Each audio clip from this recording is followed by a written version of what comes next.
2026令和8年下半期モッチーの占いやっていきたいと思います。イエーイ。はい、ということで改めまして自分大好きモッチーです。望月彩香というね、名前なんですけれども、書籍とかはね、望月彩香で YouTube ではモッチーという感じで活動しています。はい、でこちらのねカードとか、はい、これはね指導霊さんカード、こちらはね、龍神さんカードみたいな感じでねカードも作っていたりしますということで、久々の占いになりますね。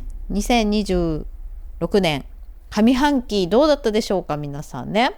はい、もう2026自体がちょっとこう日の絵馬なので、日だったりとかね、ちょっと日の絵馬の生まれの、ね、女性は気が強いぜなんていう話があったりするわけなんですが、いろいろなね、女性が活躍するということで、確かに高市総理がね活躍してたりするっていうこともあるかもしれないですね。はい、で、上半期と下半期どう違うかなんですけど、下半期は、ここからねちょっとねかなりいろいろなんか動きが出てくるかなって、乱高下っていうんですかね、こう乱高下、揺れるとかいうのがちょっとキーワードかなというような感じになっていますね、全体は。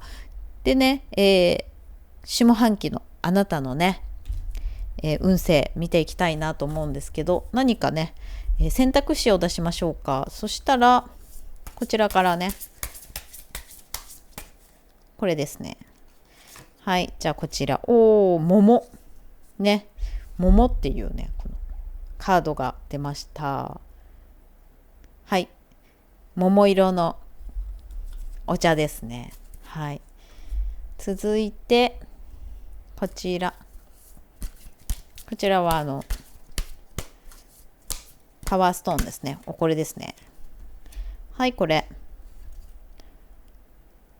ラブラドライトです。私もこれは大好きなね、石でございますけれども、はい、こちら、3つね選択肢を出したいので、こちらからいきましょうかね。でもこれだな。はい、じゃあこちらですね。この3つ、卒業だって。はい、黒龍さんですね。黒龍さん、はい、黒龍さんが書いてあって卒業ということです。はい、この3つが今日のね下半期選択肢でございます。はい、この中でなんとなく気になるなというねものをね選んでください。で、時間かかりそうだなと、ゆっくり選びたいなという場合はですね、ちょっとここでね画像を止めて、はい、やっていただけたらなと思います。もう一回ね、ちょっとアップにしますね。こちら桃と書いてある、ここにね桃って書いてありますね。はい、そしてこちらのはい、ラブラドライト、そして、卒業でございますね。はい、はい、どれでしょうかね。この時点でね、ちょっと私インスピレーション占いなので、この時点でもうこれを選ぶ人、これを選ぶ人、これを選ぶ人のなんか展開してないんですけど、もう結果が結構見えてきているので、なんか勝手に感動してるんですけど、後半これ選ぶあなたはこれなのか、これを選ぶあなたはこれで、これを選ぶあなたはこれとか思って勝手になんか感動してる意味わかんないと思うんですけど、はい、ちょっとねなかなかの感動のリーディングにどれもなりそうかなという感じがします。ではね、いいでしょうかね。早速ねこの桃からやっていきたいなというふうに思いますね。で、このね全部そのまま見てもらってもいいし、飛ばして目次でねこちらのそれぞれのこっち全部自分のだけを見てもいいし、全部見てみてもいいしね。はい、とりあえず一番先に自分の選んだやつを見たらいいかなと思います。で、よくあるのがさ、これはまあ一番は絶対つけてほしいよね。優先順位としてこれは一番だなとか、これ一番これ一番って思うけど、次になんかこれもなんとなく気になったんだよねっていうのも、まあ見てみるといいかなっていう気もしますね。はい、じゃあ行きます。はい、ではね、桃を選んでくれたあなた。はい。2026下半期どうでしょうということでね、全体を占っていきます。で、このカードごとにね、なんとなく目についたカードを手に取ってやっているので、その選んだカードによって違います。使うカードがね。ここら辺ですね。はい、じゃあここら辺2つ開けていきましょう。どうでしょうか。はい、アートマンとね、サンニャーサーですね。サンニャーサー。はい、良いでしょうか。ね、アートマン。ね、これ。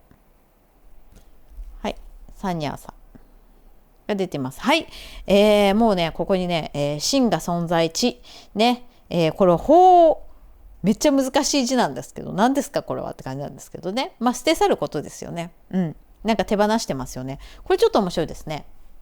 はい。真が存在地で捨て去ることということが2つね、同時に出てるということはですね、もうこれ分かりやすいんだけど、まあ、今自分の真が存在地ね、これからも分かるように、自分ってどういう人なのかなっていうことがなんかすごく明確になってきたというか、やっぱりみたいなのはね、やっぱり私これが好き、やっぱり私こうやって生きていきたいわみたいなね、そういう気持ちが、前半はねすごく出てきたというか、うわーこれ無理やとか、いや私やっぱりこれ好きやわとか、そういう感じで、自分というものがすごく浮き彫りになってきたはずなんですよね。でそれに従って、捨て去らなきゃいけないこと、ね、できれば領得したいんだけど、でもやっぱりこれは捨てなきゃ自分らしくいられないから、これはね執着を捨てるとか、物かもしれない、人間関係かも、職場かもしれないんですけど、それをね捨て去った人もいるだろうし、実際捨て去るというと悪いような感じになるんですけど、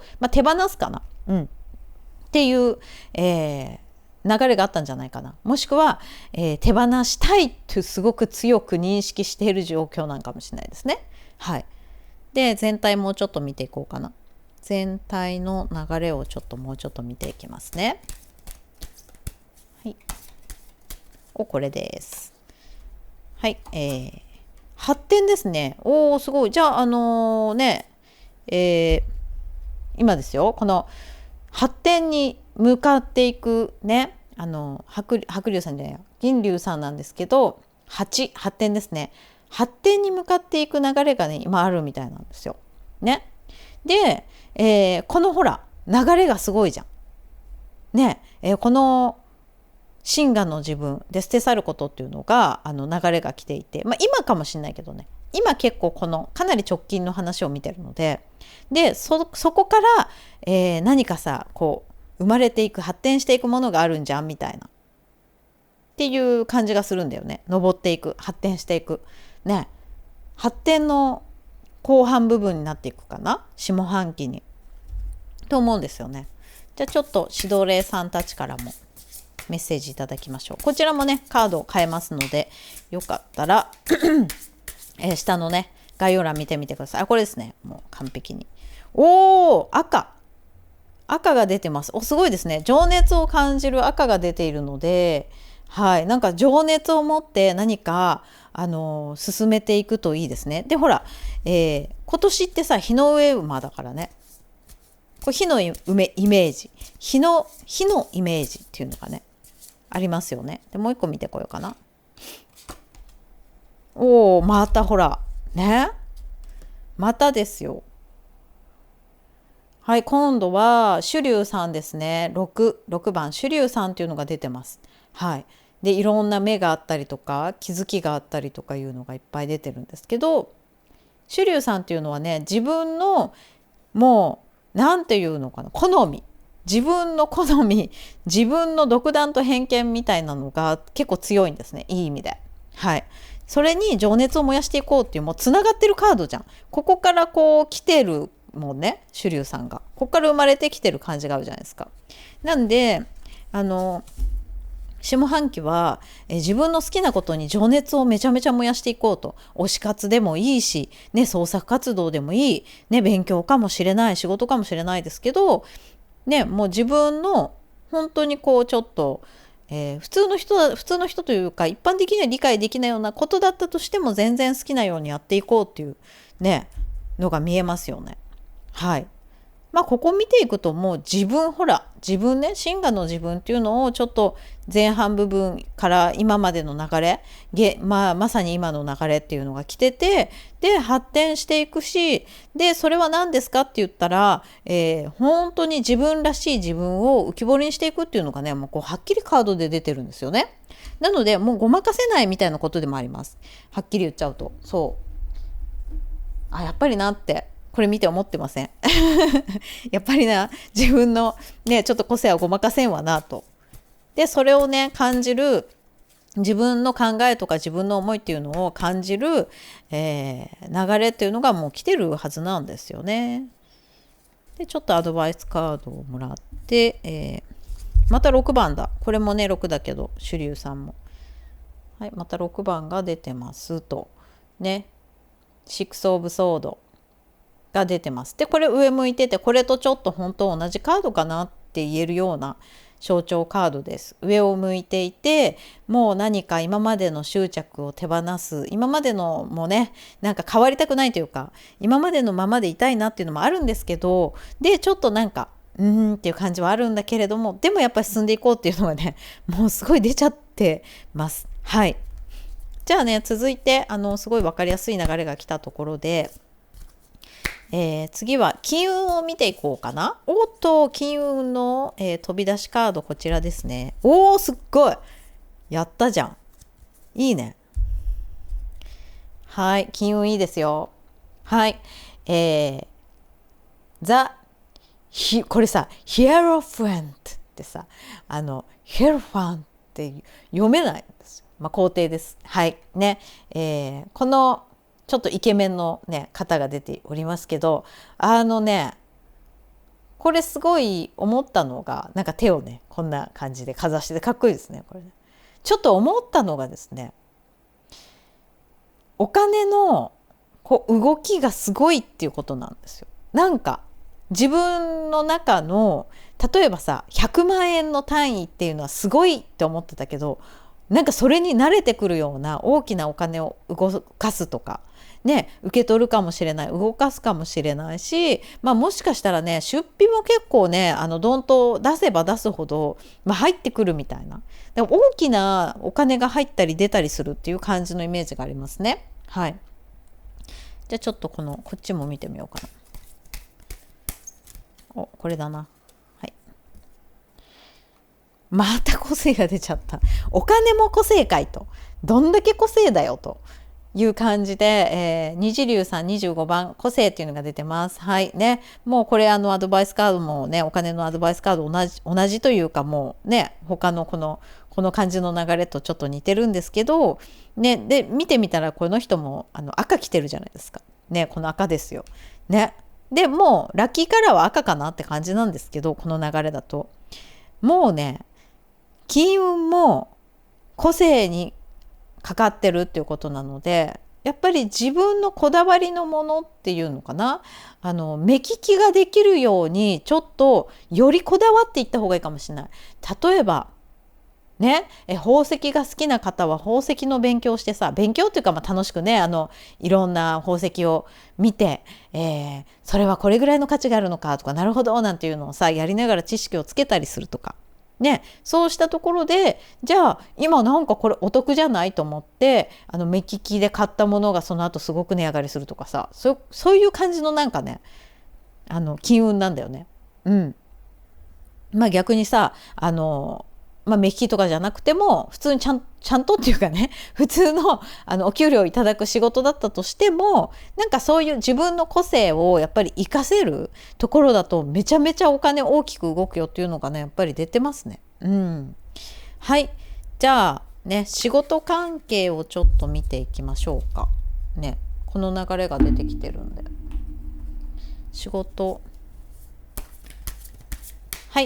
ねこれです。Wow! Cheer up! チェアね。チアアップだから、チアリーディングのチアですよね、多分ね。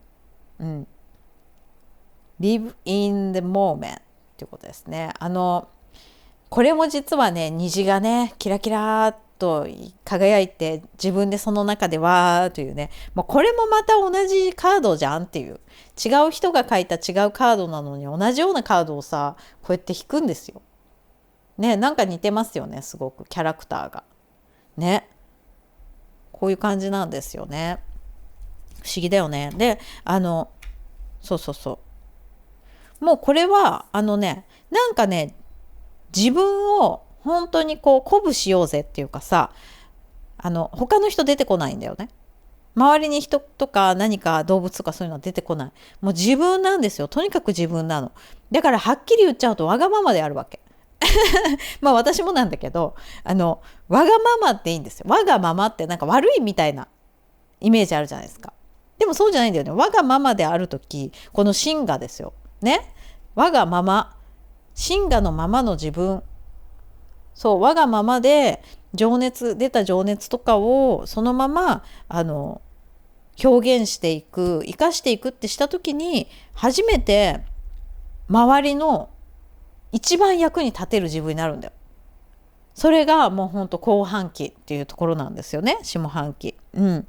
で、これを自分で、それをもう認めちゃって、そうよっていう感じで認めちゃいましょうよっていう感じ。だから仕事もそれ。うん。が、出ていますね。うん。仕事もほんとそれ。なんか別にわざわざ嫌われようとする必要はないけど、嫌われるのを恐れて、あなたの真我を隠しちゃダメ。それは社会の損失。うん。だからそんなの気にせずに自分をね励ましながらこうやって個性を生かしていった時、初めてそれが嫌だっていう人もいるかもしれないけど、あなたのおかげで本当に感動しましたとか助かりましたとかね、いてくれたよ本当ありがとうって言ってもらえるっていうね、そういう未来がつながってるわけだから、それをなんか言われたら嫌だなと思ってやらないのはもう社会の損失って、自分のなんていうのかな、自分が遠慮して自分がそれを活躍できなかったら自分が悲しいだけじゃなくて、それですごく助かる人とか感動する人に対して、未来のそういう人たちに対して損失なんですよ。あなたはあなただけのあなたじゃないんですよということね。はい、じゃあ続いてですね、対人面かな。これかな。対人ですね、これ。はい。Qオブソード。Qオブソード。内容ソード。ね。はい。Qオブソードですけれども。はい。なんかルー大芝みたいになっちゃったんだよ。なんか Qオブソードなわけなんですけど。はい。で、また赤が出てきてんだよね。もうどんだけ赤が好きだと。今年はもう赤をさ、どんどん身につけてくださいね。もう。赤いものを持って赤をもう身につけて。ね。なんだったっけ、対人運ですね。そうそう、対人運もこれ赤で出てて、なんかやっぱ独断っていうのかな。ね。なんか全然他の人とかがやっぱり出てこない。ね。そしてもう自分の本当に、思いを潰しちゃダメっていうかな。うん。もう一個ぐらいちょっと見てみましょうかね。あと何か怒りを感じてる？怒りを感じて、もういい加減にしてくれみたいな怒りを感じてるんですよ、あなたは。対人面で。そしてこれ、また赤いね、テーマが出てますけど、悪魔的な性質、アースラってなってますね。なるほど。これね、なんかね、こういう何か、悪魔のささやきになんか囚われてるんじゃないかな。例えば、これは危ないわよとかね、やめといた方がいいわよとか、それは恥ずかしいわよみたいな、特定の人から言われてるのかそれはわからないですけど、あと自分がしっかりやろうと思ってるのにこういう感じの言葉に惑わされてしまうとか、こういうなんか対人面ちょっと結構あれだな、なんか見た方がいいかな。カピバラに聞いてみようか。カピバラに何でしょうね、何が来てるのか。ナイト・オブ・ソードが出てる。ナイト・オブ・ソードが出てる。はい。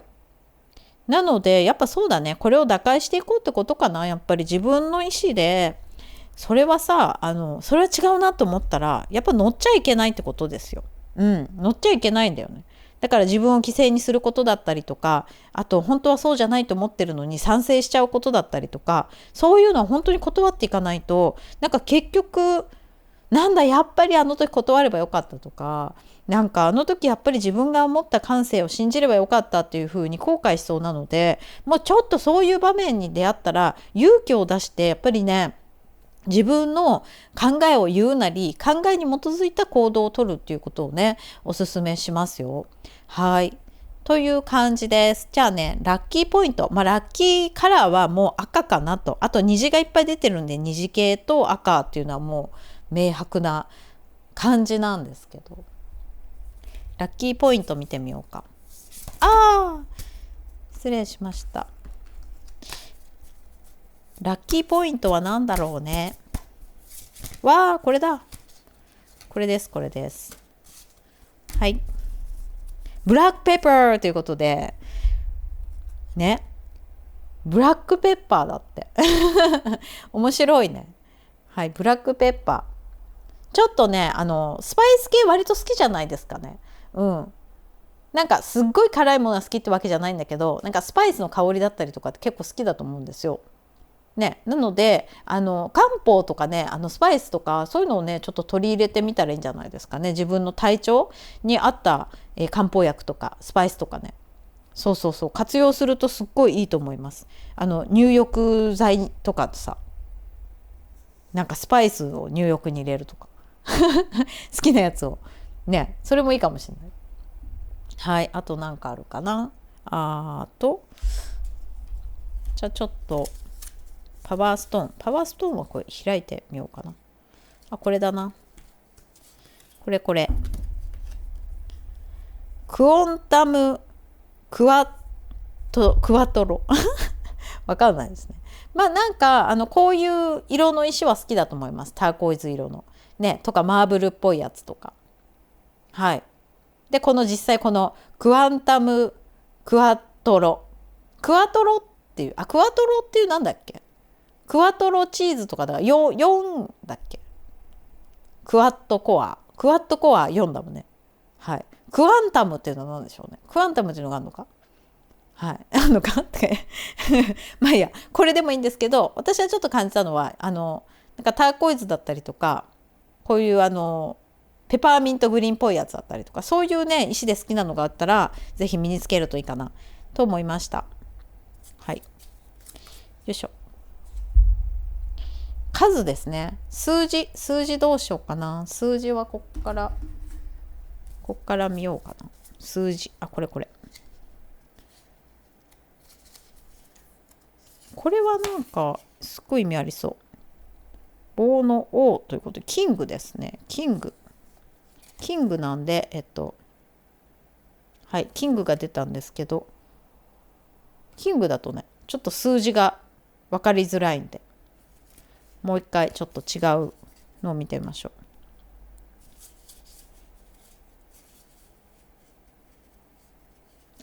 でもねこのカードもね実は意味があったりするんでね、もしよかったらこれはあなたに向けてのね何かヒントカードかもしれないので、よく見といてください。はい、いいでしょうか。じゃあこれね、シックス・オブ・ソードが出てますので、はい、もう6ですね。そっか。6って6ってさっきから言ってたよね。このね、シュリューさんも6だね、6だねっていうね、このソードも6。あれ？シックス・オブ・ソードまた出たじゃん。これがなんかあなたの象徴みたいな感じだね。面白いね。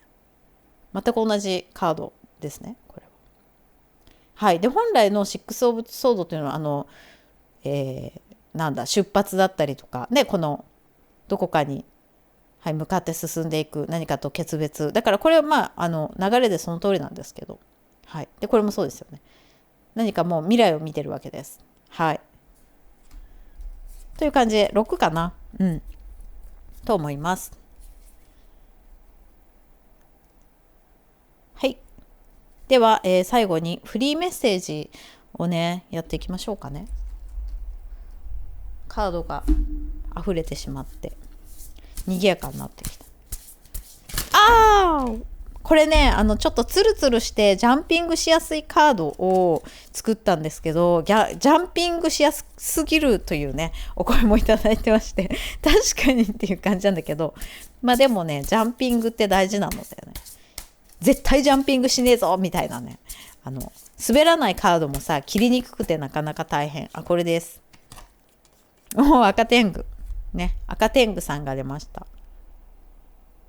はい、9番赤天狗フリーメッセージ。これもまた赤でしょね。すごいね。なんかもともと赤も好きなんかな。好きじゃないとしたり好きじゃないとしたりじゃない好きじゃないとしてもこの赤ってちょっとなと、赤着るにはな、身につけるにはちょっと私無理よみたいな、俺無理だわみたいな感じがあるとしたら、なおさらもう身につけてほしいよね。ここまで出てんだもん、赤天狗さんで。あと自分を演出するっていうカードなので、ちょっとファッションだったりとか見せたい自分ね、あとは表現している方だったら表現したい内容がより伝わりやすい演出っていうものを考えて伝えていくとかいうことはすごく大事です。ね、ついなんかちょっと盛るのもなんか本当の自分じゃない気がしてとかあるんだけど、それはなんか逆に、まあなんだろうな、自己満足じゃないんですけどの世界になっちゃうので、見る側があくまで見る側とかね、受け取る側の人に伝わりやすいこと、自分の伝えたいメッセージ、自分ってこういう人なんですっていうのを分かりやすくファッションや、ね、演出で見せてあげるっていうことはそれはね社会貢献だし、人に対するお布施ね、仏教用語のお布施にあたる人への貢献なんですよ。で、そんな演出なんか何もしなくたって見る方が分かれよっていうのはやっぱりね傲慢っていうものなのかなと私は思ってるんですよね。でそういうところをなんで思ってるんですよねって偉そうに言うんだけど、私赤天狗さんにそういうことを教えてもらったんですよ。赤天狗っていうふうに一応言ってますけど、天狗っていう名前かどうかは分かんないんだけど、こういう見た目の神様で猿田彦さんがいらっしゃいますよね。で猿田彦さんにそれを教えてもらったんですよ。見てる人に伝わりやすいように見え方、ね、形ね、言い方、言葉、そういうものを選んで演出していくっていうことがね、人への優しさなんだよっていう。なるほどなって思いました。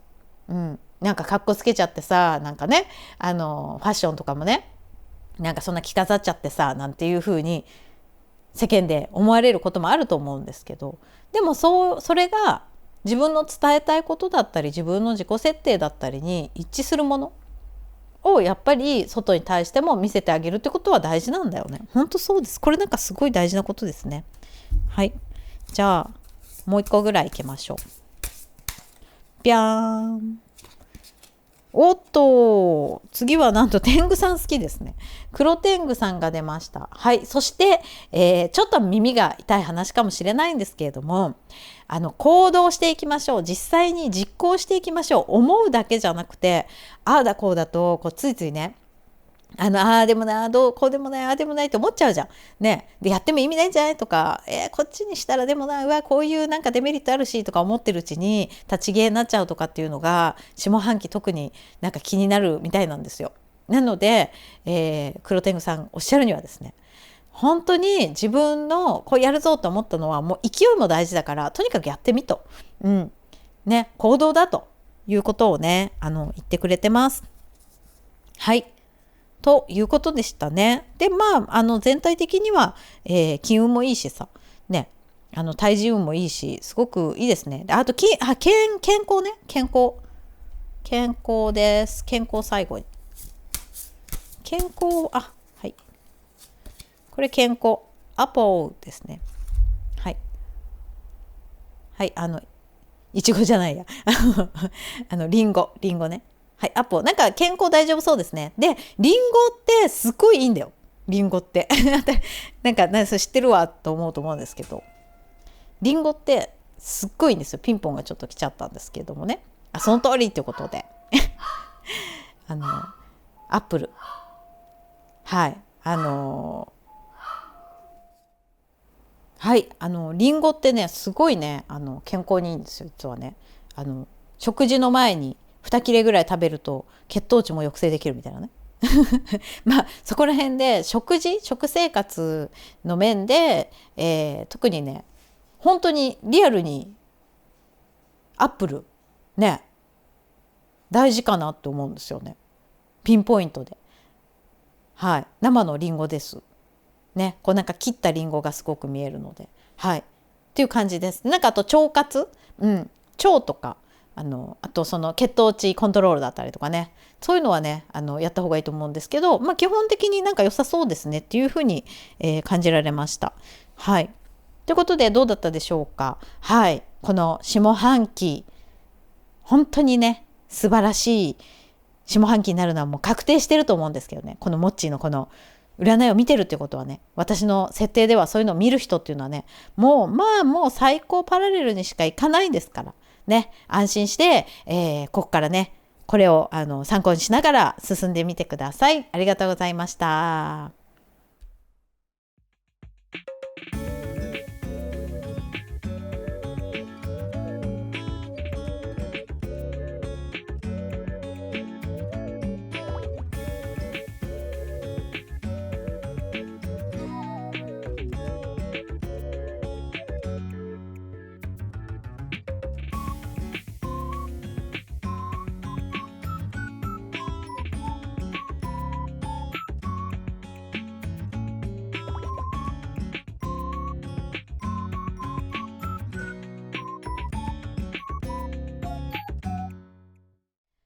2026下半期、はい、ラブラドライトを選んでくれたあなたの、はい、占いやっていきたいと思います。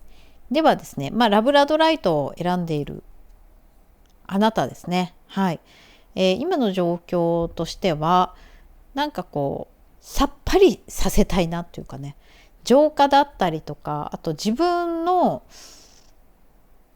思いみたいなもの、思いとか本当の本音みたいなものをちょっとフォーカスしたいなっていう感じに思ってるのかなと。なんか自分を見失いがちというかですねどうしたらいいのやらみたいな感じが、あるかなと。じゃあですねちょっと、最近のリーディングをねしていきましょうか。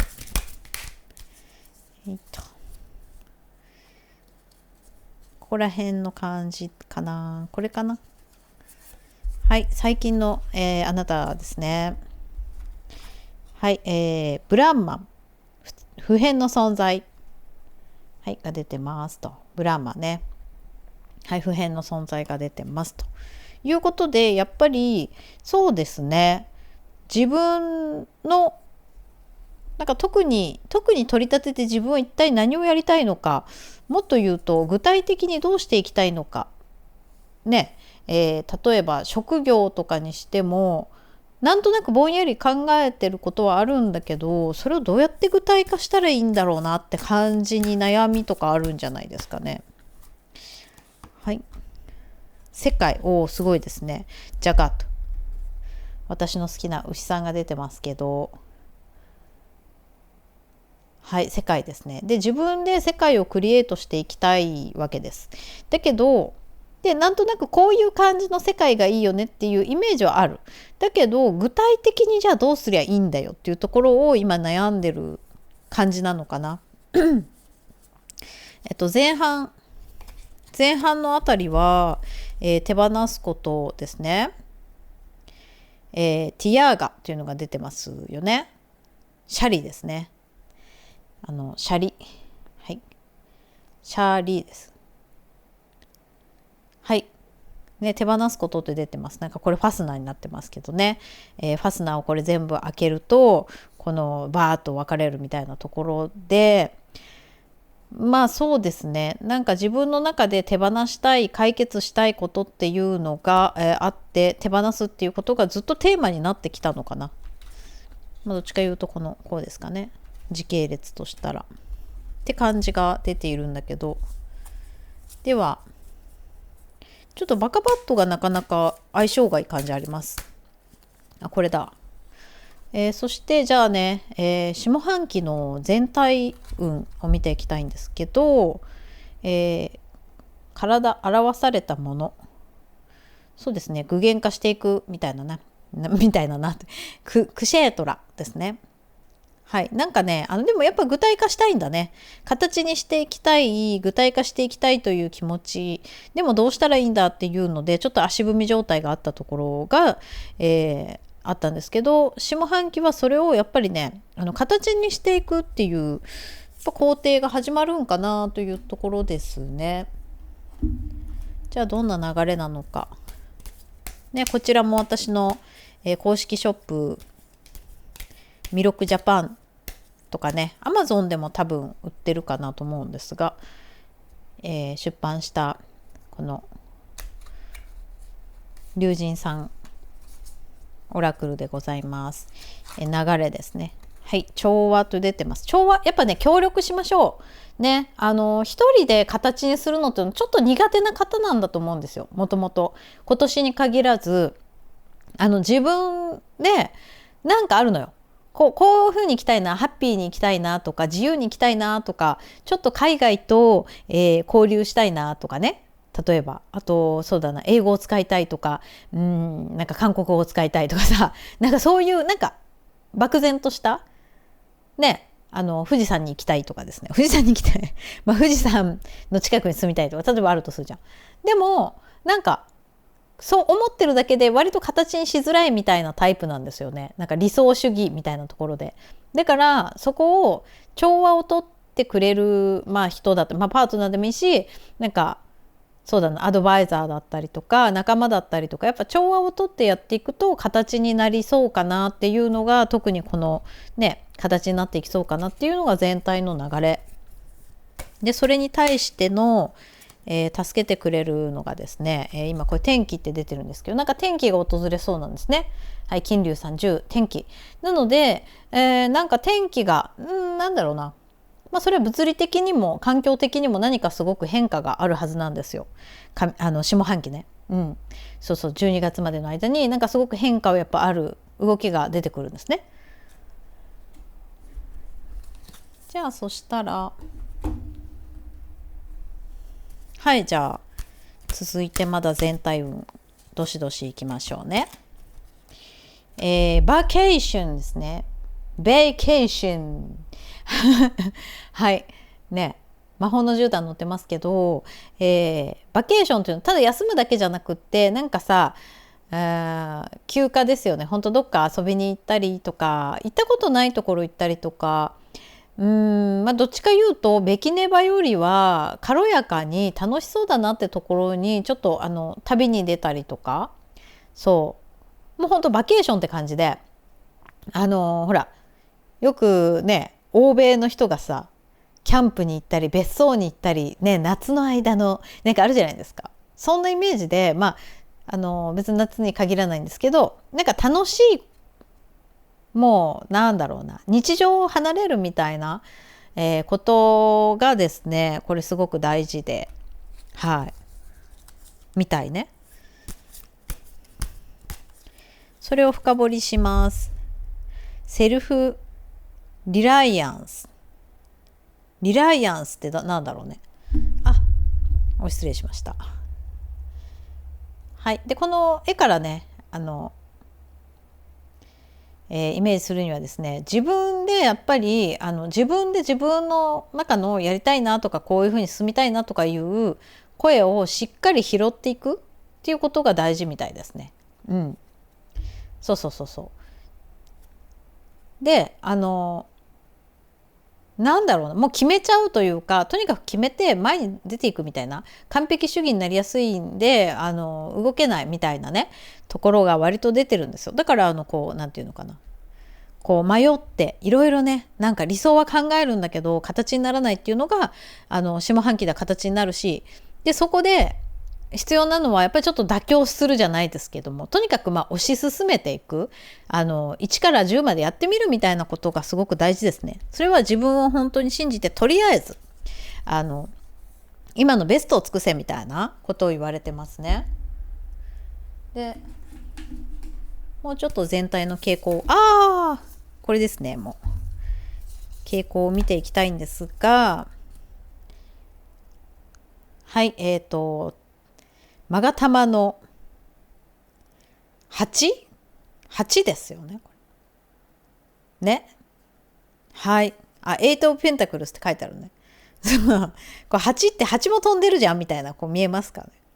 こうか、8も飛んでる感じあるんですけど、はい、8だから8なんか分かんないですけどね。違う、8じゃないかな。私は8にはちょっと見えたんだけど、8ね、ここで勾玉出てるじゃないですか。これ何かって言ったら、金運ですよね、やっぱりね。お金がすっごいこう入るけど、下に蛇と蜂がいるんですね。だから、せめぎ合いというかさ、瀬戸際みたいなところで、リスクとかもちろんあるんですよ。だからそこは可能な限りやっぱり潰しておいた方がいいよね。安全策を取るね。なんか例えば車なら保険に入っておくとかね、家買ったら、保険に入っておく、なんかね、そういうのとか、なんだろう、別に何でも保険に入るってわけじゃないんですけど、できる備え、だから防災とかね、そう地震に対しても備蓄しとくとか、できる備えをしたらもうこれ以上やる必要ないじゃんっていうのあるじゃないですか。対策一応したらね。例えば雨降りそうだったら傘持っていく。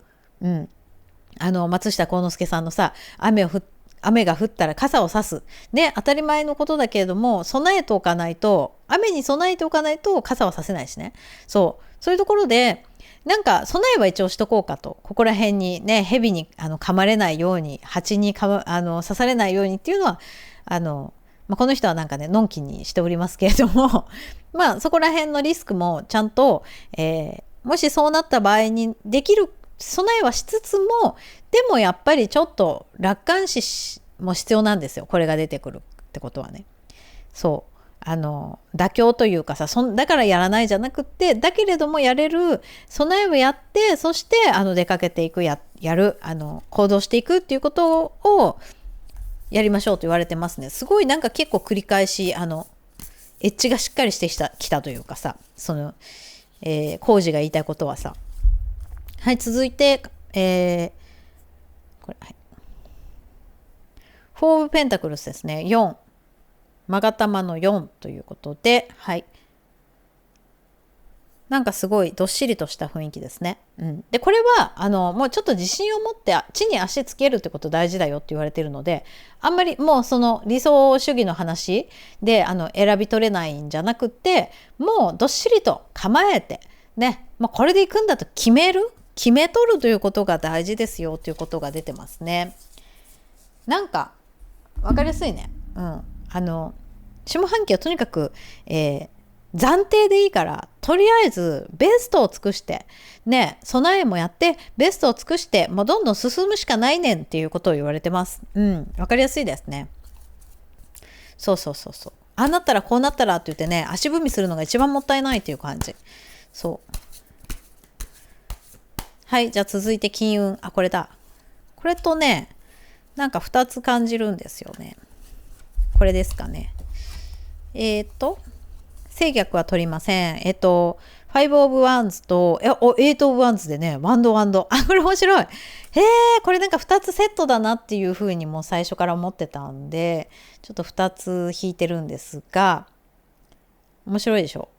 これね、5 of Wands でなんかちょっと喧嘩というか、食い違い、言い争いみたいになってるわけです。だけど8 of Wands のところでわーって飛び立ってますよね、希望に向けて。っていう風なのが見えるんですけど、これはもうやっぱり衝突したりとかするよりはですね、やっぱこのなんかね、衝突も大事なんですよ。調和に向けての衝突も大事なんだけど、すり合わせは大事なんだけど、やっぱり協力し合ってね、団体なら団体、2人なら2人のこうなんかやっぱ間を取っていくじゃないけれども、っていうところがあります。で、なんかこれがあなたのような感じがあるんですよ。なのでなんかそうだな、なんか夢見がちみたいな感じのがね、ここら辺で出てるわけなんですけど、やっぱり夢見がちね、こういうバケーションスキーとか。で、そこを、なんか地に足つける、でも地に足つけること大事なんで、地に足ついたような、リーダーだったりとか、会社の経営者さんだったり、なんかあれですよね、上司だったりとか、パートナーかもしれない、そうだね、子供かもしれない、自分の、それこそ親かもしれないんですけど、なんか頼れる人に結局、頼っていく頼って、あ、そっかって引き上げてもらうみたいなのをなんか感じますね。そうそれを感じます。で、はい。ででもね、こういう争いみたいのがあったとしても、その先にはやっぱりね、導かれてうまくいくんだよっていうのがあるんですけど、調和をね考えるっていうことはすごいこの下半期で大事みたいですね。はい、これ来ました。なんか金運でもう一つね。これね、そうなんですよ。はい。ね、で、これは金運についての話なので、そうですね、お金に関してはやっぱりいろんな人に相談したりとか、自分の意見をね、言ったりとかしながら、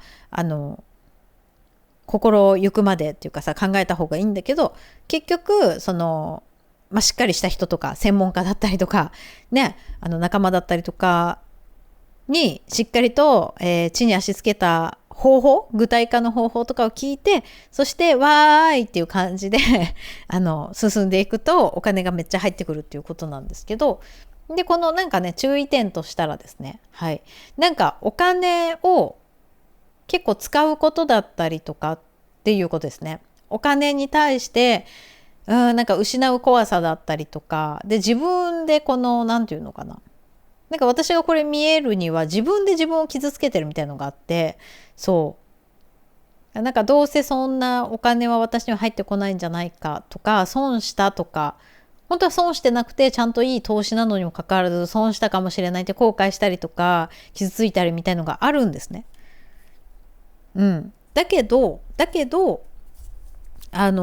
最終的にそういう自分の中の葛藤、お金のブロックだったりとかお金の葛藤っていうのはすごくある。でこういうのもあるんだけれども、結果的にやっぱりなんというのかな、ちょっと素直に、頼れる現実的な理論的なタイプの方に押し上げていただくみたいなことをすると金運的にも安定するのかなっていう感じですね。これ結構なんか象徴的というか。続いてじゃあお仕事ですが、お仕事良さそうですね。はい、7。はい、7、虹とね、キラキラの光の柱が出てるので、天の導きを受けて、仕事はすごく順調だと思いますね。じゃあアドバイスカードをちょっと見ていこうかな。お仕事めっちゃいいですよ、これ。天からの啓示を受けてますね、これは。続いて黒天狗。さっきのリーディングにも出たんだけど、これはさっきのリーディングと同じで、もうとにかくだけどやっぱ行動しようと、具体的に行動しなきゃいけないし、日々の積み重ねで小さな一歩でもいいんで少しずつ、逆算して目標につながるような、ね、特にこの冬をイメージした感じのところにいるのでね、閉ざされた冬であっても結果が出なかったとしてもすぐにはだけどあなたがね、一つ一つもどんな小さな一歩でもいいので一つ一つ良かれと思う積み上げをしていこうねっていうことをすごく言われてますね。そうすると仕事はもう手に導かれて間違いないので、でちょっとじゃあ特に仕事のこれが急にピーってなったね。仕事のなんていう象徴っていうんですかね。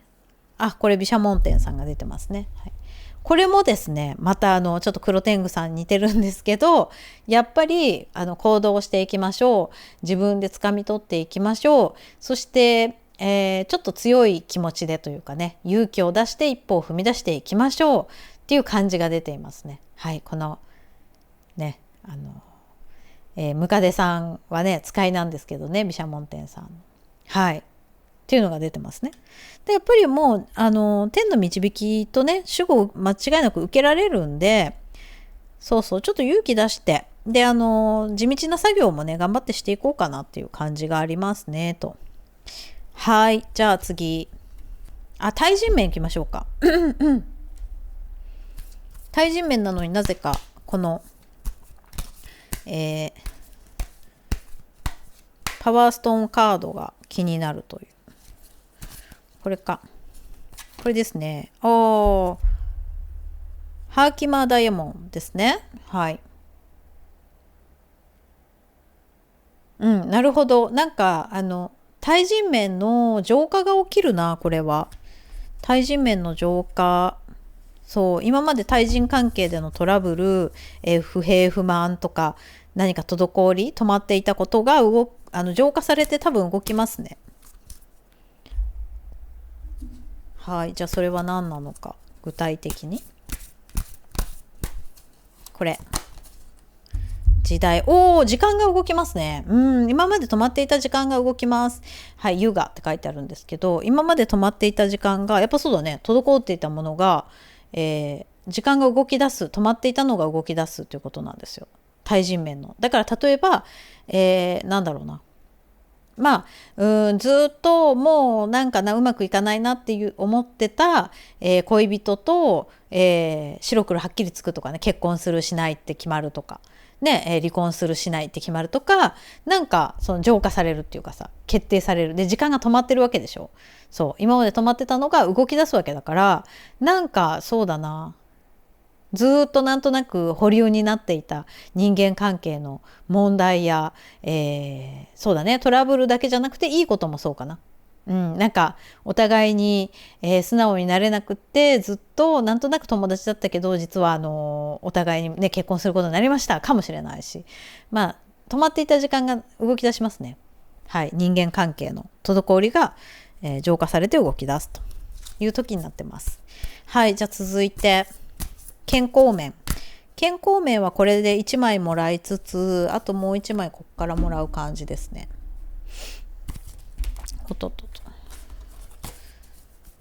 これはちょっと切りづらいので広げて。これですね。このカードが光ってる。はい、じゃあこの同時にドンいきましょう。はい、プラーナヤーマ、呼吸法。すごっ。健康面でね、すごくないですか？そのものが出てくる。そして、イモタリティ。イモタリティってなんだろうね。コリアンダーですね。コリアンダーって美味しいよね。美味しいよねって香りね。コリアンダーあれ入れますね、私。自分でカレー作るときにも。はい。コリアンダーですけれども。呼吸でしょ？なんか香りもやっぱり呼吸をね、こう、匂いを嗅ぐという。鼻から吸ってですよ。鼻から吸って、ね、口から吐いてですね。鼻から吸って、口から吐いてという、なんか呼吸法がすごい大事みたいなので、ヨガでもいいしね、ピラティスとかヨガとかさ、やったらいいし、健康法ね。呼吸がなんか浅くなってたりとかしませんかね。呼吸が浅くて早いみたいな人ってね、現代多いみたいなので、呼吸を意識していく。ね、あとコリアンダーもなんかねスパイスなんですけれども、ここからなんか感じるのはちょっとこう清涼感のあるというかさ、これもまあそうだけどね、なんかデトックス、清涼感デトックス系のイメージがあるんですよね。はい。でカレー食べてもいいし、デトックス効果のある健康法をやるといいかなと。デトックスと呼吸でのなんか浄化が今というかね、下半期必要ですよというのを言われているようです。はい。じゃあ続いてラッキーポイントを見ていこうかな。ラッキーポイント。何でしょうか。これだね。はい。じゃああなたのラッキーポイント。癒しです。ね。しかもこの浄化のすごく癒し、ほら。見えますかね。もう水の中でとかね、滝とか水とかリラクゼーションのイメージですよ。浄化ね、これでも浄化が必要っていうふうに出てましたけども、浄化して癒されてということが大事なので、なんか水の中とかいいですね。水泳もいいかな。水泳とか、お風呂で瞑想するとかですね、もうクリーンなこう浄化というかね、自分の中のドロドロをですね、エネルギーを癒して浄化してということがすごく大事になってきそうですね。はい。これラッキーポイントね。じゃあもう1個、もう2個ぐらい出していきますかね。これ不思議なのが、どのカードから出てくるのかっていうのはなんかね呼ばれる面白いんですよね。これですよね。これとセットになるのが、これの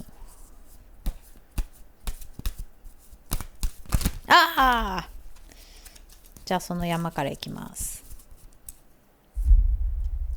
この山の一番真ん中、これですね。はい、じゃあこれをドーン。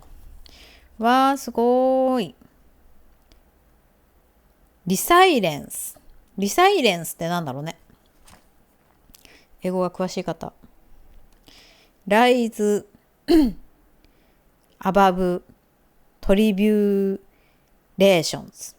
ということでちょっとよくわかりませんが、ブルーレーサゲートが一緒に出てます。これもなんか本当に浄化のね、青の感じ、この感じがさ、ね、出てるわけなんですけれども、やっぱりなんかね、この浄化コーナーからなんかすごく青、ブルーの感じが出てますね。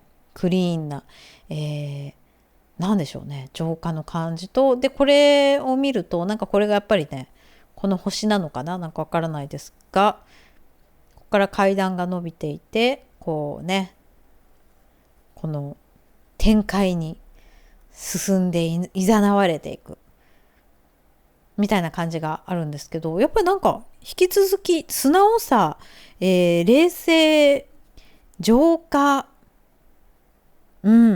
ていうのがなんか言われてますよね。そんなに浄化が必要なほどなんでしょうか。ね、多分なんかなんだろうな、溜め込んでたりとか、あと悶々とこうちょっとネガティブに考えすぎちゃってたりとかっていうのに陥りやすそうかもね。よく考えたらこのラブラドライトもなんかここに入ったらすごくね、ここのカードかなって、ここの並びのこうやってね、ハッキマーがあってこれでみたいなね、ここら辺となんか通じるものがすごいありますよね。はい。という感じで、ちょっとなんか滞り感じられるのは今の流れとして滞りみたいなものとか、あと人間関係もそうだし、なんだろうな、具体化なかなかできない、いろいろあれこれ考えるんだけど具体化できない、どれからやっていいかとかわーとかね、ちょっとぐちゃぐちゃしたような感じなんですね。だからそれを整理整頓するのもいいし、浄化する水泳したりとか、あと水辺にね、今年というか下半期は行った方が良さそう。ここら辺、水辺の浄化がすごい大事そう。はい。で数字を出してみますかね。数字はこれとこれ。はい。はい、数字はこれとこれだよ。はい、ザ・ハングドマンとツー・オブ・ソードが出てるんですけど、2だよね。これは2なんですが、もうこれも12だからね。2なんですね。だけど、この吊るし人っていう風に出てるので、なんかどっちとどっちを取るか、取捨選択みたいのがすごく大事になってくるんですけど、で、このハングドマンですよね。で、自分がやっぱり失いたくない方、ね、どっちも一挙両得じゃなくて、失いたくないものは何なのか、本当に大事な方は何なのかっていうのを考えて選び取った方がいいですね。両方取ろうとするとやっぱり吊るし人になりがちっていう感じが出てるので、もう取捨選択してしっかりとね、この手放すこととかも出てるので、そうっていうことが大事かなと思いますね。あれもこれも欲しいというふうに目移りするんじゃなくて、取捨選択ね、道をしっかりもうこっちだというふうに選びきってしまう。そうするとなんだろうな、その先にもっともっと素晴らしい発展性が見えると思うので、数字は2ですかね。はい。ちょっとこれがね、めっちゃ混み合ってきちゃったんですけど。はい。というような感じかな。数字も言ったし、で、パワーストーンはもう本当にラブラドでもね、この、ブルーレースでもいいんですけど、やっぱ青い石ですかね。水色っぽい青っぽい石がおすすめですという感じで出ました。はい。ということで、もう一つぐらい引いて終わりにしましょうか。じゃあ。これです。はい。0。ね。これもクリアリングですね。やっぱりね。数字カードですけど。そうですね。ということで、もうなんかすごくクリアにしよう。こう、なんていうのかな。ぐちゃぐちゃではなくて、ぐちゃぐちゃっとさせないようにしようねっていう。ね、なんかカードもいっぱい出たし、いろいろ考えてることはあるし。ね。だけど、やっぱり、集中して一つテーマを決めて、今はこれっていう形で、毎日少しずつね、積み上げていくっていうことを大事にしたら、ほんとね、これ形になっちゃいますね。世界とかここら辺の調和出てるので、もう本当に思ってることがどんどん形にやっとなっていくっていう年なので、ね、前向きに自分でね、しっかりと目標を見据えて進んでみてください。素晴らしい下半期になりますよ。確定しました。はい。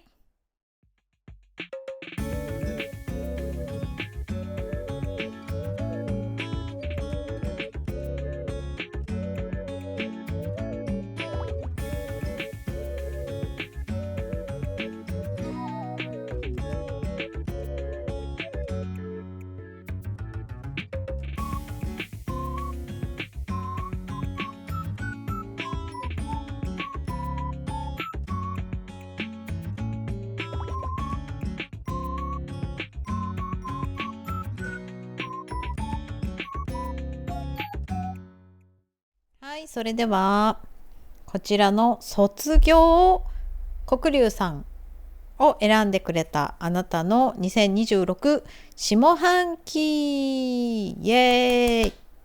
はい、ということで、全体を早速見ていきたいんですが、その前にですね、今ね前半とか2026前半とかね、今の状況みたいのを軽く見ていきます。はい、これとツーオブソード。なんか迷いがある。ね、2個、2者択一。勾玉の2、また2ですね。すっごいな。なんかお金とか、進むべき道とかね、そういったものをなんかちょっと選択肢がある。迷ってるとも言えるっていう感じの状況っぽいね。はい。よいしょ。どういうことなのかっていうことですけど、もう一個ぐらいなんか開けますかね。バカバット開けようか。じゃあバカバットはね、なんかすごく深い象徴が出やすいからね、使いやすいんですよね、こういう時ね。また普遍の存在、1個目でも出たんですけど、普遍の存在が出ました。1個目じゃない、2個目か。2個目のさっきの鑑定でも出たんだけど、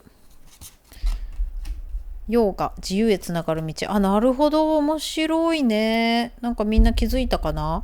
これですよ。ほら、これもまた、ね、似てないですか、これ。ね、この永遠。実はこのね、インフィニティマークでもあるんですけどね、ペンタクルスの2っていうのは、そう、循環永遠みたいな。で、これも実はこういうマークが出てるんですよね。はい。こうしてほら。インフィニティマークがあるわけ。そうで、これ2でしょ。このつながりやばいっすよね。なんか2つ全部対になってるような感じで、インフィニティですよね。で、自由へつながる道を選ぶためになんか今岐路に立ってるっていう状況がもう明白っていう感じですよね。すっごいわかりやすいです。じゃあ、ここからですね、未来にね、下半期の全体についてです。この流れがもう完全にこれですね。深いっていうね、はい、真というカードが出ました。黒龍さんです。自分の心の中、魂の中との調和、対話ですね。対話をすることによってより深めていく、自分はどうしたいのかっていうことですよ。ね。そういう流れが出てきそう。なんかすごく哲学的というか、なんか深いね。深い、この下半期にね、もうすごく深いですね。精神的、魂的にめちゃめちゃ成長する時期が来るかなという感じです。そして巡る、また巡るなんですよね。面白いな、このね、インフィニティマークたちが出てるように、こうまた巡るというね、清流さん巡るというのが出てますね。いや面白い、縁がなんていうんですかね、こういうのがめっちゃ出るんですよね。この巡るまで出てしまったんですよね。だから例えば過去にあった、課題だったりとか、未解決のことだったりっていうね、ネガティブな意味だとそうだけど、また循環してくる、自分のまいた、ハッピーな種がどんどん循環して戻ってくるかもしれないし、何か循環していく、つながっていく。で、それは自由につながる道ですよっていうことなんですよね。じゃあ何でしょうか。なんか深いですよ。めっちゃ深い。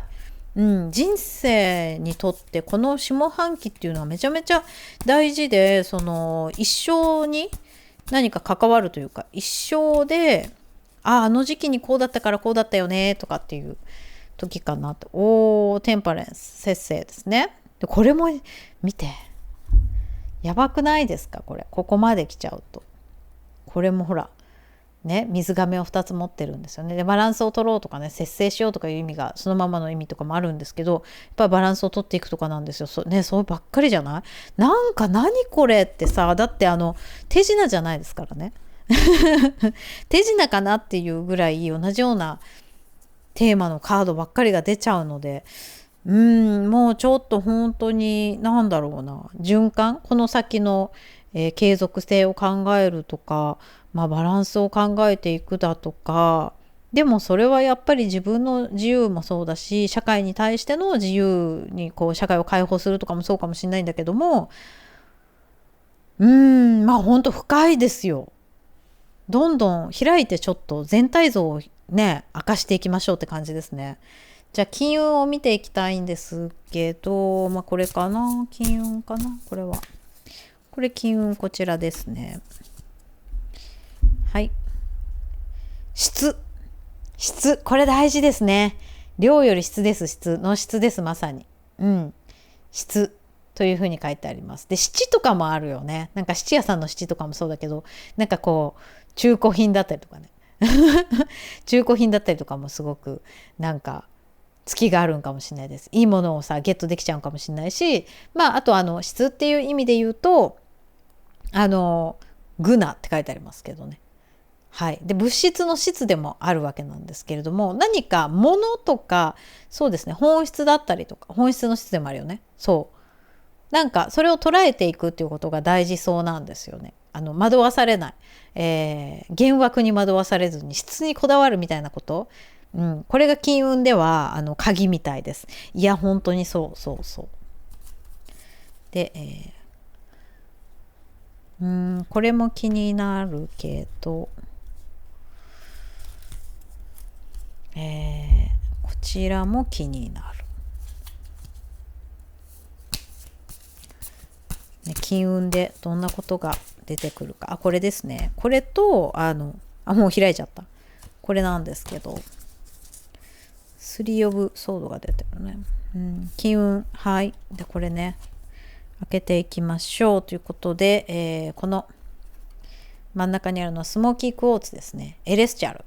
はい。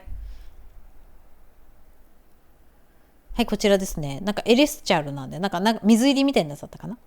こんな感じで、金運なんですけれども、なんかやっぱりね、この、七もそうなんですけど、なんか、ただの石ころに見えて、みたいな、失礼な話、ただの石っぽく見えて、中に何か入ってますよとか、なんか今年くじ運だったりとか、いいもの引き当てるとか、それこそユーズド品の中にいいものがあったりとか、なんかめっちゃ、意図しないラッキー金運絶対ありますねこれ。これはもう間違いない。そして3オブソードとキングオブカップスが出てるんですけれども、こちらね。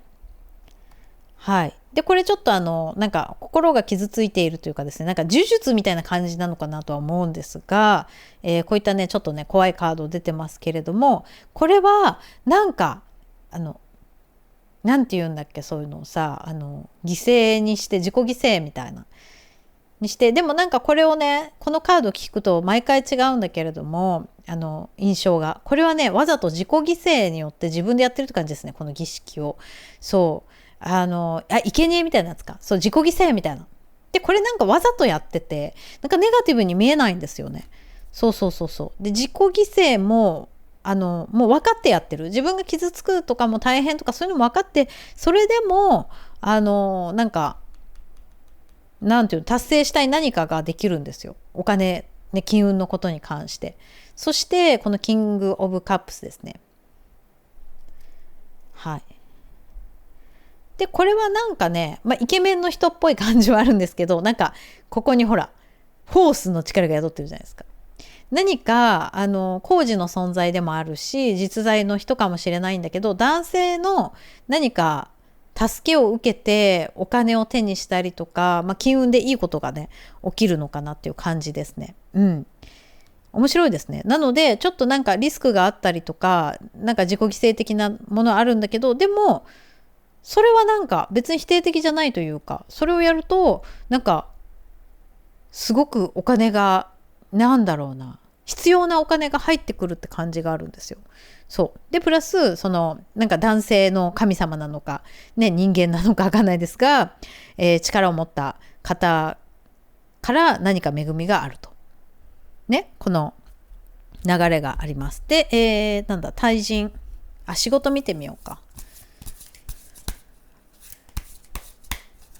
お仕事はどうでしょう。これかな。ピピーン。Four of Cups。なるほど。ちょっと今までやってきたことにちょっと飽きちゃいますね。もう飽きてるかもしれないんだけれども、今までの職場だったり仕事内容だったりとか、フリーランスだったとしてもその方向性だったりとかにちょっと飽きつつあるっていう感じなんですね。うん。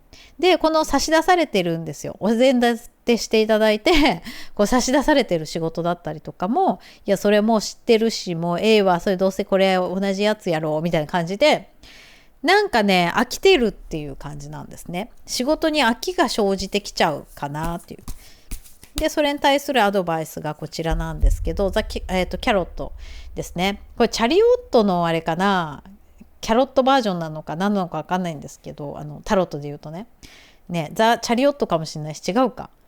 ね、まあいいや。キャロットなんで。そう、人参が必要なんですよ。なんだかわかります？これ飽きてきてるんだけど、でもやっぱり差し出されている恵みに気づきなさいよってそう。で、それをじゃあ気づいてありがたく、じゃあそのお仕事もね、ちょっとやろっかと。だってそこをさ、同じ仕事だよどうせとかね。そう言わないで、今までやってきたこともちゃんと大切にしつつ、ね、受けていく、期待には応えていく。そのために自分で人参用意しなさいって言われてるんですよ。わかりますかね？うん。人参を用意する。だからこれをね、できて頑張れたら、ハワイ旅行、ね、ダイヤモンドでもいいんですけど、自分の欲しいものとか、何かご褒美ね、わかりやすいご褒美をですね、自分で設定して、ちょっとモチベ出していこうぜってこと言われてます、仕事で。うん。で、これを断っちゃいましょうってことじゃないっぽいですね。このキャロットが出てるんで。はい。ちょっとね、今までの仕事もやっぱり大切にしていく。からのですよ。からの、ね、新しい、仕事、ページオブワンズってなってるので、この取れちゃいますよね。新たな仕事がやっとその上に気づかれるんだよって。ね。これをちゃんと嫌がらずに今まで自分がやってきた仕事や、期待されていることにも応えていく。そのためにモチベーションを上げていく。自分でね。そしてその上にやっと新しいことがやってきたり、お仕事の話があったりとか、前からやってみたかったようなね、新しいジャンルとかがトライできる。例えばお金も必要だったりするじゃないですか。人脈も必要かもしれない。そのためにここはね、無視しないでいきましょうってこと。これはもう分かりやすい。はい、じゃあ続いて、何だったかな？健康いきましょうか。健康どれだろうな。これだな。健康はこのカードからいきます。おっとっとっと。健康ですね。これはなんか注意点っぽいぞ。はい。この完成って出てます。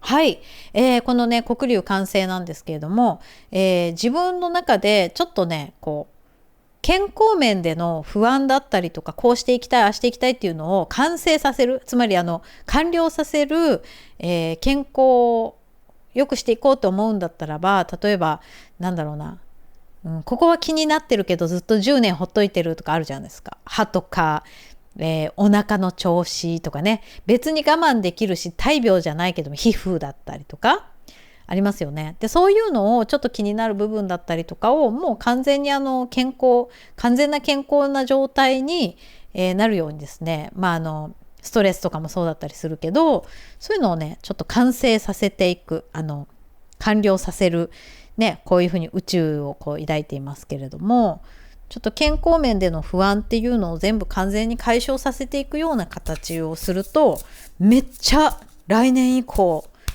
飛躍すると思うんですよ。で、このなんだっけ、チリペッパー、はいはい、健康でちょっとなんかねカプサイシン系取っていきましょうって感じですかね。はい、いいですか、チリペッパー、はいね、なんか代謝を上げるとかが大事なのかなきっと。ちょっとあんまりね取りすぎても良くないですけど、少量はねすごくいいって言いますよね。キムチだったりとかもさ、カプサイシンプラスね、発酵食品だし、チリビーンズだったりとかもすごいいいですよね、栄養価が。そうここら辺ね取り入れていきましょう。そして、対人面ですね。対人面はどれかな、どこか、これだな。対人面は対人面はね、アザスターが出てますね。星のカード。星って不安を表したりすることも本来あるんだけれども、これからは全く何もそういうのは感じないですね。なんかほら、なんかすがすがしいこうね、水を注いでなんかすがすがしい感じあるじゃないですか、この人の。でなんかなんていうの、満足げというかね。でこのカードから感じるのは、なんか対人面めっちゃいいです。対人面でなんか心を許せるような友達ができたりとか、なんていうのかな、憧れだったり、あと自分がすごく人じゃないんですけど、人とは限らないんだけど可愛がりたい存在ができたりね、ワンちゃん猫ちゃん、ね、トカゲちゃんかもしれない、ヘビちゃんかもしれないし、わかんないけどハムスターちゃんかもね、フェレットかもしれないですけども、なんでフェレットだけちゃんをつけないのか、長いからなんですけどもそれいいとして、なんか可愛がりたい、めでたい存在ができるという、もしかしたらペットを迎えるとかね、あとお子さんができるとか、なんか可愛い後輩ができるとかね、そういうなんか対人面の素敵ななんか流れが感じますね。これちょっと見てみようか。でーん。ぴょっ。おー、The Empress。はい。すごいですね。ちょっとなんかアンニュイな雰囲気のね感じですけれども、これなんか自分主導でというかさ、割となんだろうな、自分の本当にこう自分らしい自分で頑張りもせずに、特に無理して頑張るとかしなくても、それを許してくれたり認めてくれたり、それが心地いいよねって思ってくれる人たちとなんか無理せず過ごせそうだし、そうしてくださいっていうふうに言われてます。はいね、それが一番ですね。はい、じゃあこれをなんかすっごい弾きたいですね。じゃあラッキーポイントを見ていきたいんですが、エースオブソード、これ1ですね。キャロットも1だったり、なんか1のやつが出る。そしてこのやっぱり2ですよね。忘れちゃいけない2なんですけれども、はい、2が出てるんでね、1と2かなっていう感じがしますね。1、2。だから新しい関係を築いたりとか、ね、新しい始まりとともに何かその次にが生まれて、だから迷ったりもするけれども、それで引用のバランスが取れたりっていうところでパートナーシップだったりとかね、が深まったりとかで、それはすごく深まったりとかね、それが大事なんですよね。だから何かを始めるっていうことも一つ必要だよね。こういうのが出てきてる仕事とかで。だけど今までやってきたことにも背を向けずに、ありがたく、ね、期待に応えていくっていうことも大事。そして、何かね、そこのバランス、やっぱり自分の気持ちと周りのバランスだったりとかもすごくテーマになってくる。そしてなんかもう一つ巡ってくるっていうことで、再び何かチャンスが巡るとも言います。でもそれは自由につながる道だったりもするので、でもこれで嫌だなとか、またみたいなのを逆にあえてね、自分を鼓舞して受け入れていくみたいな全体像をなんか把握してくると分かってきましたよね。おっとっとっと。わーお。で次に、ラッキーポイントの中で、数字の後なんで、色ですね。色とかパワーストーンとか見ていこうかなと思ったんですけど、これ赤と青ですね。象徴的に赤と青両方を示してますね、これ。そうそう、冷静と情熱とかも大事ね。冷静と情熱、冷静も大事だし情熱も大事っていったところですね。はい。でまたこれが気になりますね。数字かな、これは。数字じゃねえや、パワースポットじゃない、パワーストーンですね。パワーストーン、これパワーストーンちょっと分かんないですね。でもまた2人でね、2人が出てますけれども、ここザ・タワーが出てますね。パワーストーン調べてるんですけど、でもこれがすごく気になるんです。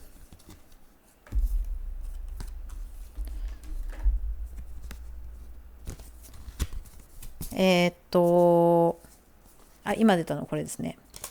これとこれは一体何の流れがあるんですかね。これなんかイレギュラーな流れが来てますね。パワーストーンを調べようと思ったらパワーストーンのことを忘れちゃって、これがどんどん出てくるんですよ。でこのストーリー何かって言ったらまさに今神回通信というか現れてきたところなんですけれども、はい、面白いですよ。これね、なんか2枚目のカードで同じの出たんですけど、ファイブオブワンズですね。ちょっとは争い、喧嘩までいかないけれども、ちょっと言い争ったり、衝突が生じるみたいな意味なんですけど、そして何か崩壊するんですよね。何かが崩壊する。だけれども、その先に何か、進むぞっていうカードが出てるわけですよね。だから2番さんとちょっと近いなんていうのかな、衝突みたいのある程度あった方が意見のすり合わせとかあった方がいいのかなと思ってて、で今これ出したのが、エースオブワンズですね。またワンズなんですけれども、やっぱりほらこの後にこれが来るんですよ。だから人間関係でも何でもそうなんだけど、自分自身との戦いもそうなんだけど、なんか一旦とことん気を使ってばっかりじゃなくて、とことん言いたいことを歯に衣着せず、もう言って喧嘩になるの嫌だなとかじゃなくて、これやった方がいいみたいな。でそうした結果一旦崩れはするんだけれども、良かったなってなるんですよね。それによってなんか自分の進みたい道が明白になったりして、すごくそれは良かったなってなるので、やっぱ気を使ったり、やっぱめんどくさいなとか波風立てるのをやりたくないなって誰でもそうだと思うんですけど、そこをやっぱりもうあえてねやっていく時が来てるんじゃないっていうのが出てます。はい、これあれかな、フリーメッセージになるかなと思うんですけど、はい、フリーメッセージがそこに出てきてます。でパワーストーンだから素直にパワーストーン見ましょうか。じゃあね、ラッキーストーンをねお知らせしたかっただけなんですけど、それよりも特にこれを言わなきゃ終われないぜっていうのが出てきたわけですね。はい、これですね。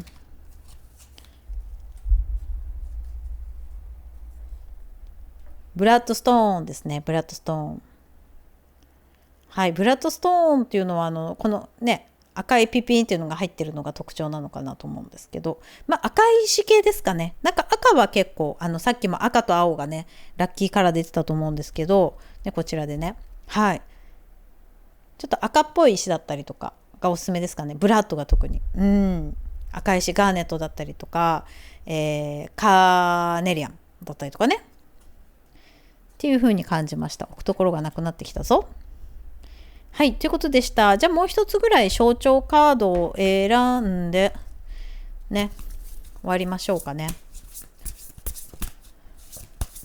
どうでしょうか。はい、これです。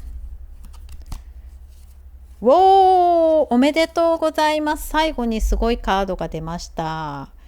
はい、七龍神集合カード。このね、七龍神のカードっていうのはさ、タロットで言ったらザワールドぐらい強いカードなんですけど、下半期あなたの、目標希望、いや無理かもなと思ってたようなぐらいのレベルのことがですね、達成されます、叶いますってことなんですよ。おめでとうございます。すごいですね。最後にこれが 1枚出ましたよ。はい。なので、諦めないこと。とにかく諦めない。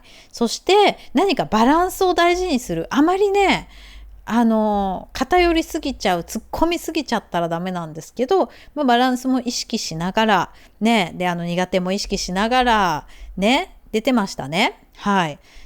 で、そうやって進んで、このことをね、全部ね、参考にしていただいて、あなたらしく進んでってもらったら、この七龍神カードです。ね、すごいカードが3、4枚ぐらいあるのかなと思います。これとポータルカードともう一つぐらいですかね。で、あとは名前のある、よかったらね、こちらのカード、概要欄に出しておくので見といてほしいんですけど、この中でもすごい有数のすごいカードが出てるので、安心して時には言いたいことも言いながら、ね、波風も立てながら、ね、あなたの自由へつながる道、ね、進んでいってください。金運もいいですよと。ね。はい。もう勇気を出してどんどん進んでいきましょう。そしてテーマ2ですよね。やっぱりね。212ですね。なんか新しいこともできるでしょうということで、ワクワクな下半期。ね。素晴らしい下半期。最高の下半期になります。はい。確定しました。